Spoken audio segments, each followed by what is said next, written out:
Vamos imaginar isto por um momento. Uma biblioteca do século XVIII, em Portugal, onde o silêncio da noite é quebrado apenas pelo vôo suave de morcegos. Parece o início de um romance gótico, não é? Mas é a pura realidade da Biblioteca do Palácio Nacional de Mafra. Há séculos que colónias de morcegos são os guardiões noturnos dos livros, a protegê-los de insetos. É certamente uma forma bem mais interessante de controle de pragas do que as que eu uso em minha casa. E este pormenor, para mim, é a porta de entrada perfeita para a nossa análise de hoje. Sem dúvida. E é mais do que isso, é uma metáfora poderosa. Sugere que as bibliotecas não são sítios passivos, mas sim ecossistemas vivos, com guardiões, segredos e uma complexidade que muitas vezes nos escapa.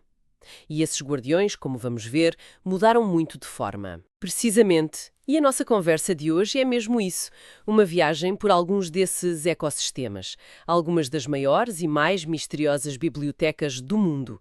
A nossa exploração parte de um diálogo fascinante entre um investigador, o Edson Zogby, e uma inteligência artificial. E a nossa missão é dupla. Primeiro, fazer uma visita guiada a estes templos do saber e depois mergulhar numa ideia visionária sobre como a tecnologia podia redefinir para sempre o nosso acesso a todo o conhecimento humano. É uma viagem que começa com o cheiro a papel antigo e termina na nuvem descentralizada. Um percurso fascinante. Comecemos então pelos titãs, não é? Os colossos do mundo das bibliotecas. A maior de todas, a Biblioteca do Congresso dos Estados Unidos. Os números são absurdos. Mais de 170 milhões de itens. Eu nem consigo começar a visualizar o que isso representa em termos de espaço físico. É uma cidade de conhecimento, literalmente. E há outras, claro. A Bibliothèque Nacional de França, a BNF em Paris, com aquela arquitetura espetacular. As 4 torres em forma de livro aberto. Exato. Ou a Biblioteca Nacional da China, em Pequim. Ambas guardam mais de 40 milhões de itens. Mas olha, o que é fascinante aqui não são os números. Por mais impressionantes que sejam, estes locais são os guardiões da nossa memória coletiva. Vão muito para além de simples armazéns. Sem dúvida. A fonte dá exemplos que tornam isto muito, muito palpável. Na Biblioteca Estatal de Berlim, podemos encontrar partituras originais de Bach e manuscritos de Goethe. Na de Congresso, documentos de figuras como George Washington e Abraham Lincoln. Cada item é um fragmento tangível da história, uma voz do passado que podemos, de certa forma, ouvir. Mas depois temos o outro lado da moeda. Bibliotecas cujo acesso é muito mais restrito, quase enigmático. O primeiro nome que me vem à mente é, claro, a Biblioteca do Vaticano. Sim, Uma das mais antigas e secretas do mundo. exatamente. O acesso ao seu acervo físico é extremamente limitado, embora seja interessante notar que até eles estão a render-se aos poucos à era digital. Tem um projeto DigiVatlib que está a colocar milhares de manuscritos online. É um sinal dos tempos. É, mas isto leva-nos a um território ainda mais exclusivo. As coleções de sociedades como a maçonaria ou as Rosacruzes, que a fonte também refere. Aí falamos de conhecimento sobre esoterismo, rituais, misticismo. Imagino que não seja só aparecer à porta e pedir um cartão de leitor. Nem pensar. O acesso é, regra geral, limitado a membros ou a investigadores com organizações muito, muito específicas e difíceis de obter. E o que vemos aqui, se olharmos para o conjunto, é um espectro fascinante de acesso ao conhecimento. De um lado temos o Vaticano, que guarda conhecimento considerado sagrado ou, historicamente, até perigoso. No meio, as sociedades secretas, onde o conhecimento é um marcador de identidade, um privilégio de pertença. E qual seria o outro extremo desse espectro? O oposto absoluto, que a fonte apresenta de forma brilhante, a Biblioteca de História da Família dos Mormons, em Salt Lake City. A missão deles é incrivelmente específica: genealogia. Eles possuem um dos maiores arquivos genealógicos do mundo, com milhares de milhões de documentos. Uau! Mas a grande diferença está na filosofia. Para eles, este conhecimento é uma herança universal e, por isso, uma parte gigantesca do acervo está digitalizada e acessível online, gratuitamente, para qualquer pessoa no mundo. Que contraste incrível! Passamos de conhecimento guardado a 7 chaves para conhecimento que é ativamente partilhado com o mundo inteiro. É a mesma pergunta fundamental com respostas radicalmente diferentes. Quem tem o direito de saber? E esta diversidade de acesso, do mais secreto ao mais aberto, é precisamente o que torna a próxima ideia da nossa fonte tão explosiva. Sim, porque depois desta viagem, A conversa original entre o investigador e a IA avança para uma pergunta que muda tudo. E se uma inteligência artificial pudesse ter acesso a todos os documentos de todas estas bibliotecas? Das partituras de Bach aos rituais maçónicos, dos documentos de Lincoln aos registros genealógicos dos Mormons. Tudo, sem exceção. As consequências disso seriam uma autêntica revolução a uma escala que nem imaginamos? Seriam monumentais. Se conectarmos isto ao panorama geral, o primeiro benefício óbvio seria um avanço na investigação como nunca vimos. Uma IA conseguiria processar volumes de dados que são simplesmente impossíveis para um cérebro humano. Pense nisto. Poderia ler tudo o que já foi escrito sobre o Império Romano e cruzar essa informação com dados sobre climatologia da época, registros de colheitas, textos médicos árabes e até poesia chinesa do mesmo período. E o que é que poderia sair daí, uma coisa dessas? E ligações que nós nunca sequer sonhamos em procurar. Imagina que a IA cruza todos os textos alquímicos com registros de colheitas na Europa do século XVI. Será que encontraria uma correlação entre a busca da pedra filosofal e períodos de fome? Sugerindo que era mais uma metáfora para a segurança alimentar do que para o ouro? São estas as ligações inesperadas que poderiam reescrever o que pensamos saber sobre quase tudo. E não se trata apenas de novas descobertas. A fonte fala também de algo talvez ainda mais fundamental: preservação e acesso. A IA poderia ajudar a digitalizar textos frágeis que se estão a deteriorar e isto, para mim, é quase ficção científica. Poderia traduzir automaticamente línguas raras ou já extintas. Seria a democratização total do património cultural da humanidade. Um manuscrito medieval, que hoje só pode ser lido por meia dúzia de especialistas no mundo, de repente estaria acessível e traduzido para qualquer pessoa com uma ligação à internet. O conhecimento deixaria de ser refém da língua em que foi escrito. Certo, o potencial é deslumbrante, mas não consigo deixar de sentir um arrepio. Acesso total também significa poder total. E isso abre a porta a riscos gigantescos. A fonte aponta, e bem, para o perigo da manipulação.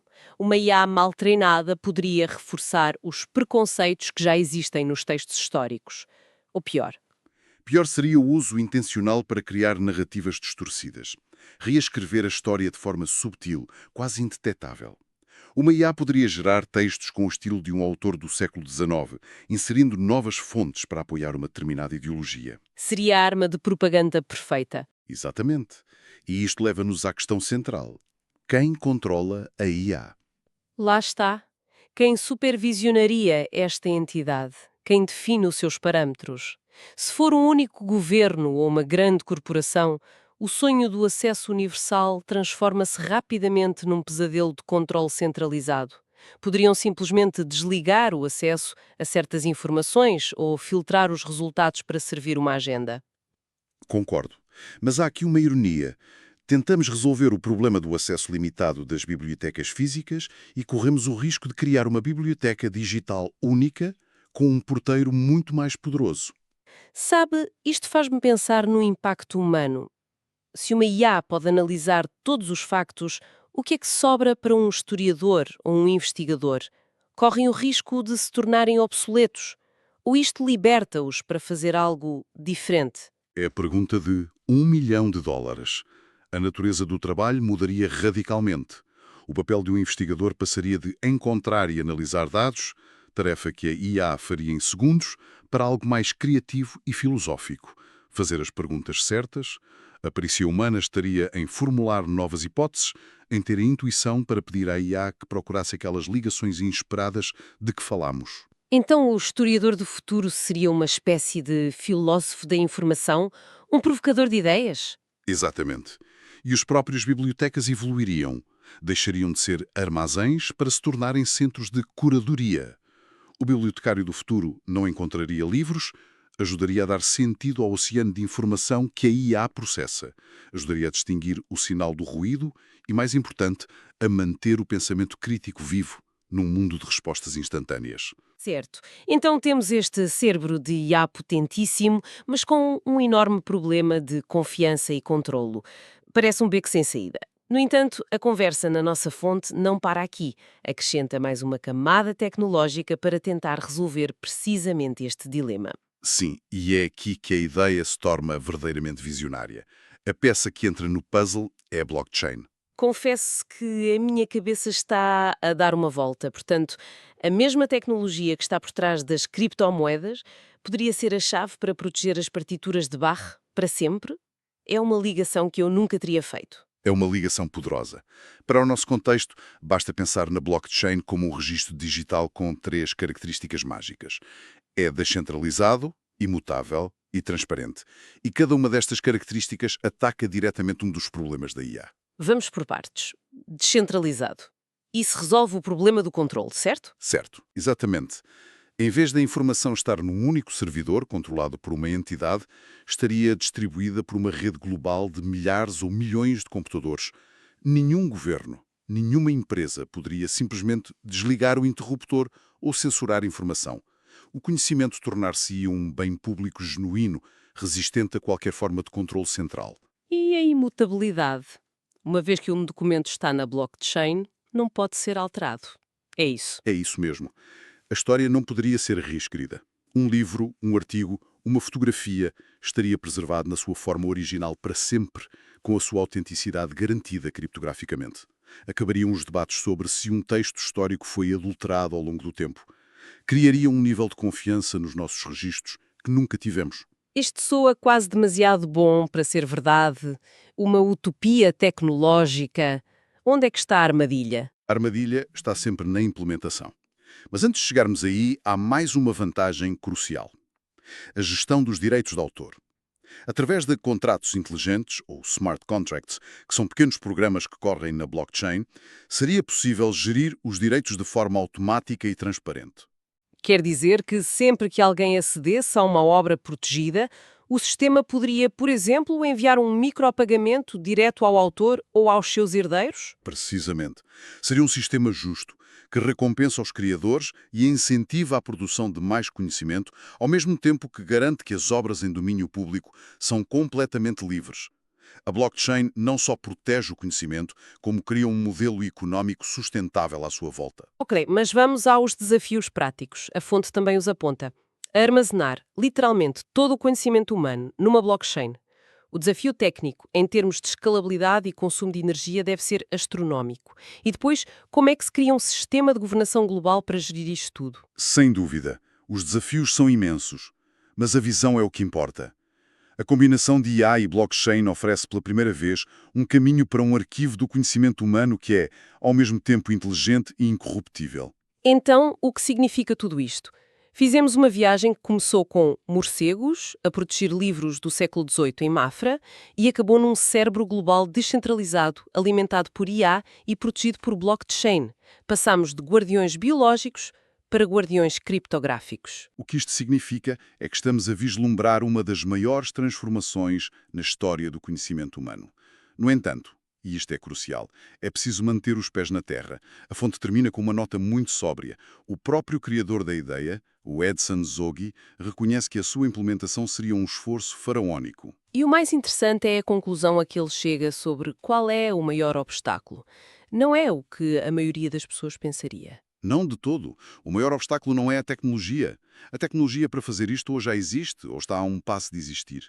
O verdadeiro desafio, segundo a fonte, é humano e económico. É a dificuldade em disseminar a ideia, em conseguir financiamento e, talvez o mais difícil de tudo, em convencer milhares de instituições, bibliotecas, universidades, governos, cada uma com a sua história e os seus próprios interesses, a colaborar num projeto global desta magnitude. A fonte termina com a ideia a ser deixada no ar, quase como uma semente, na esperança de que um mecenas da tecnologia a agarre e a faça florescer. E isso deixa-nos com uma última provocação para quem nos ouve. Um último pensamento para levar para casa. Se a tecnologia para criar uma biblioteca global, imutável e acessível a todos já existe ou está ao nosso alcance, o que é que nos impede realmente de a construir? É apenas uma questão de dinheiro, política e marketing, como foi sugerido, ou haverá um receio mais profundo, talvez inconsciente, do que aconteceria se todo o conhecimento humano, com toda a sua glória, as suas contradições e os seus segredos mais obscuros, fosse verdadeiramente libertado?